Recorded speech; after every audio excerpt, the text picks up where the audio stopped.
Hello guys, so we are going to continue the discussion with respect to pandas, and in this video we are going to see how we can read data from different sources by using some amazing inbuilt functions that are available in pandas.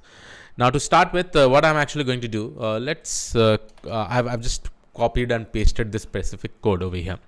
So here you can see I have imported pandas. I have imported from IO string IO. And here I've given some kind of JSON, right? So employee name, James email, job profile, and here is some list of details that I'm able to see, right? Like title 1, team lead, title 2, senior developer, something like this, right? I'm taking this particular data, and first of all, this data is in the form of JSON, right? Key value pairs. So what I'm doing is that I will take this entire data, convert into a string by using string IO, string input output, and I'm just writing pd.read_json.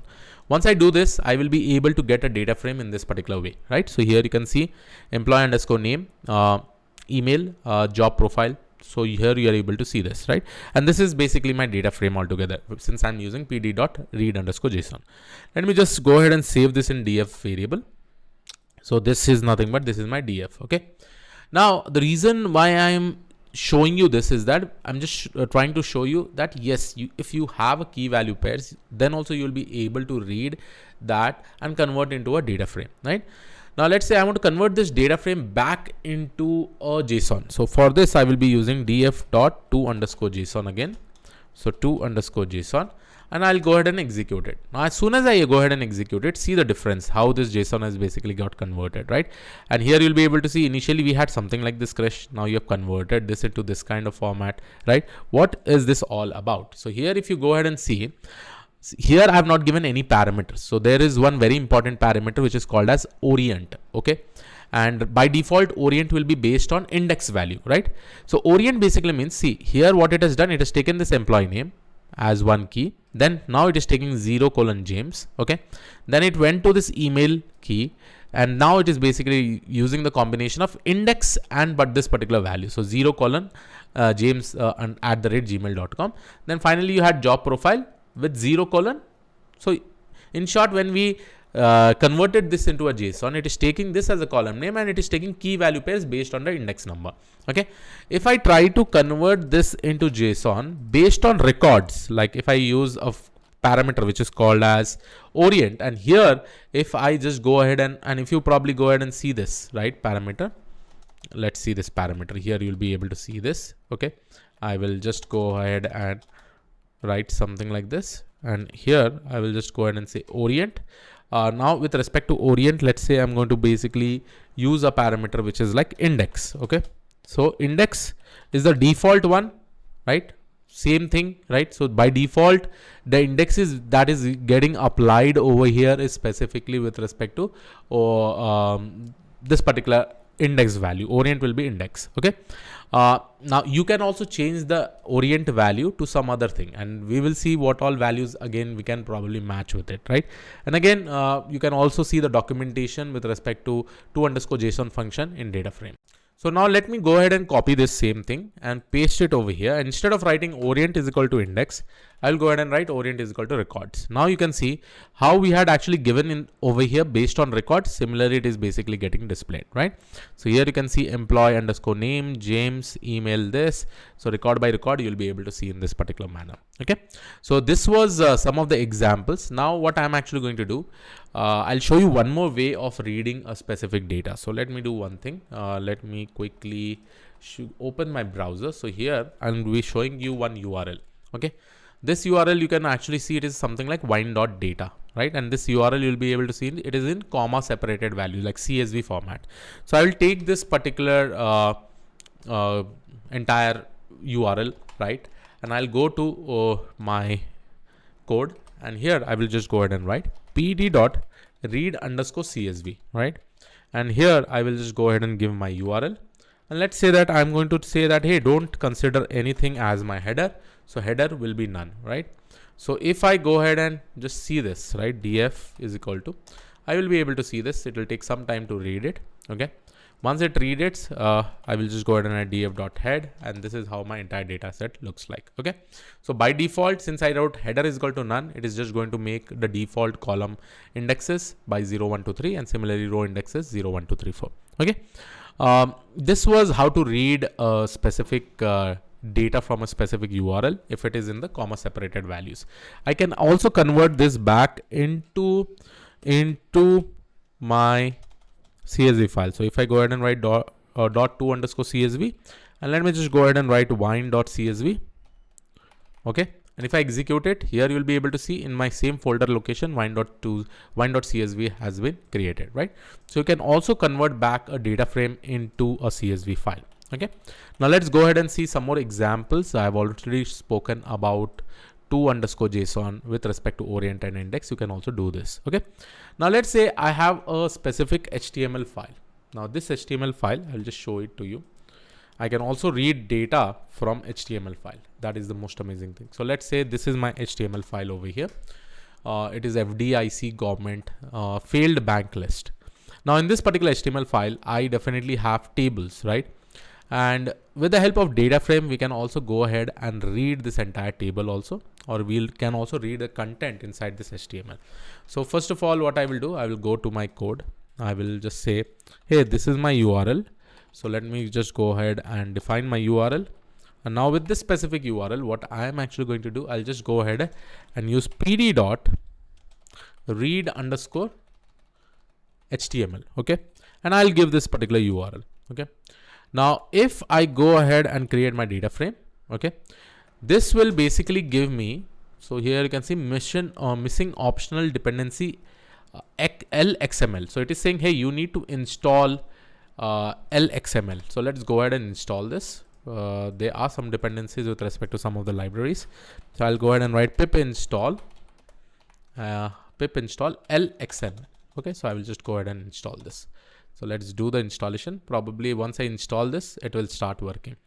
Okay, so here we have installed it. Now I think it should be working fine. Now I'll go ahead and read my HTML. Okay, again, it is giving me an error. Okay, I have to also go ahead and install HTML5. Okay, so these are some of the dependencies. Whenever you work with websites, you have to do this installation. Okay, so I'll go ahead and write pip install HTML5. I think now this is the last library. If there is any dependencies, again, it will be telling us. Okay, now I'll go ahead and execute it. Now I think it should not give us an error. It is still giving us an error because it is saying, hey, we need to also have beautiful soup 4. Okay, so let's go ahead and install this also. Okay, so I'll go ahead and install pip install beautiful soup 4. Once I do this installation, web encodings and all, so here you can see beautiful soup 4 is also encoded. Now I think it should work. So whenever you get this kind of errors, please go ahead and see the error. Okay, and then you'll be able to see this. No tables found. Okay, no table found in this bank list HTML. Let me do one thing. I think the URL has been changed or what. So this is my failed bank list. Okay, it is not HTML, it is this URL. Okay, so now let me go ahead and execute this. Now you can see if I go ahead and execute df, I'll be getting a list of tables. See, this is in this particular format. If I go ahead and write df of 0, so here I'm actually going to get my entire table. And this is how it looks like in the form of data frame. Okay, so here I've just shown you that how simply, if you have any HTML page which has tables over there, you can definitely go ahead and explore this, and it will be able to capture the entire table and it will be able to give it to you. Okay, now not only this, let's say I also may have a Wikipedia page. I may have some other things. I may have again, there may be different pages. Let me just show you one more HTML, okay, content, and here you'll be able to understand. So here, if I go ahead and execute this, in this Wikipedia, you basically have mobile country code, right? So these are my tables that are present over here with respect to this, right? And let's say with the help of pandas, I really want to quickly go ahead and use all this particular data. Okay, so what I'm actually going to do over here is that I will say, hey, this is my URL now, and based on this URL, I will take up this entire country code, and now I will just go ahead and write pd_read_html, and here I'm just going to give my URL. And one more thing that read_html has, one amazing thing, right? That is nothing but it basically also has some kind of match keywords. Okay, so this will basically be my URL, and it also has some match keywords. What does this basically mean? That let's say I want to match it with some main keys like this country. Okay, I want to probably match only this particular table.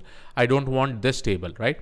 So what I will do, I will just go ahead and write, hey, based on the country, let's go ahead and do the match. So here I will just go ahead and write my match keyword like country, and I'll say, hey, I don't even want my header. So I'll make it as header 0. So if I go ahead and execute it, you'll be able to see that, yeah, I'm able to get it in the form of list. So if I go ahead and take the first element of the list, so here is my entire data frame, and this is the same country we are able to get it, and it is able to do the match. Let's say I want the above table, I can do that specific match based on the keyword that I can actually use over here. And here you can see I'm able to get all the inputs, and with respect to this, I'm able to easily scrap the entire data itself, right? And one more type of data that you want to probably create, let's say you can also go ahead and use one Excel data. So here I will just go ahead and write Excel. Oh, this will be my sample underscore data dot xlx. Okay, so this data I will just go ahead and open it. If you reveal in this Explorer, and if I open this particular data Excel file, also I can probably open it. Okay, it is not opening it. Let's see. I'll just open this over here. I will open a file. Let's say here I go ahead and write name and age. I'm just creating it manually. So here I can go ahead and write name and age. Let's say here I go ahead and write Krish 32, Jack 34, John 31. Okay.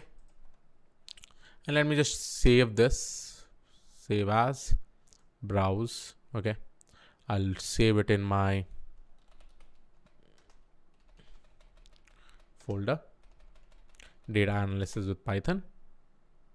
And let me just go ahead and write over here as data.xls. Okay, and I'll close this. Okay, so here what I can actually do over here is that I will just go ahead and read this Excel file. Okay, in order to read this Excel file, I have to just use pd underscore read Excel underscore, and here I am just going to use that particular Excel file name, right? And it is nothing but data.xls6, right? The second parameter that I can give is something called a sheet name. By default, I have the first sheet over there, so it will be the first sheet name itself. So let me just go ahead and execute it. It says okay, no module open PyExcel. Okay, so when you are basically using read underscore Excel, you also have to install this. So I'll go ahead and do the pip install this one. So the reason why I'm showing you all this error, because this is for the first time that you really need to do, right? And when you are doing this, you may be facing some kind of error. Again, some error may come. So here you can see that I'm also able to read all these things, right? Now, one very important thing that I really want to show it to you after reading Excel, that is converting a pickle file. Now, what exactly is a pickle file? Okay, so if I go ahead and see what exactly is a pickle file. Okay, pickle file. What is pickle file? Okay, if I just Google it, you can see that it is a process of converting a Python object into a byte stream, store it in a file or database, maintain state across sessions or transport data over the network. So let's say that I want to probably quickly go ahead and create some kind of pickle file where I do some kind of serialization. So this will basically be my Excel. I can also convert this into a pickle file, and I can also load it. So to underscore pickle is the function name that I'm going to use. And I will just go ahead and use my pickle file name over here, something like this. So if you go over here, you'll be also able to see this pickle file. It will be completely serialized. You will not be able to open this, right? And let's say if I want to quickly go ahead and read this pickle file. So what I can actually do, I can just write pd.read underscore pickle file, and they are all different files which you can definitely explore. It is up to you. And here I'll just go ahead and add df.excel. Once I do that, again, I'll be able to convert that particular data into this. But at the end of the day, this pickle file will also be very handy when we are developing machine learning projects. There, let's say we have to probably develop the pickle file. There we basically train the models. We need to save it somewhere. So we'll also be using a pickle file over there. Again, along with this, as I said, guys, there are a lot of options. If I just go ahead and write pd.read, right? There's so many different options: read pass, read SQL query, read table, read XML. So just go ahead and explore it.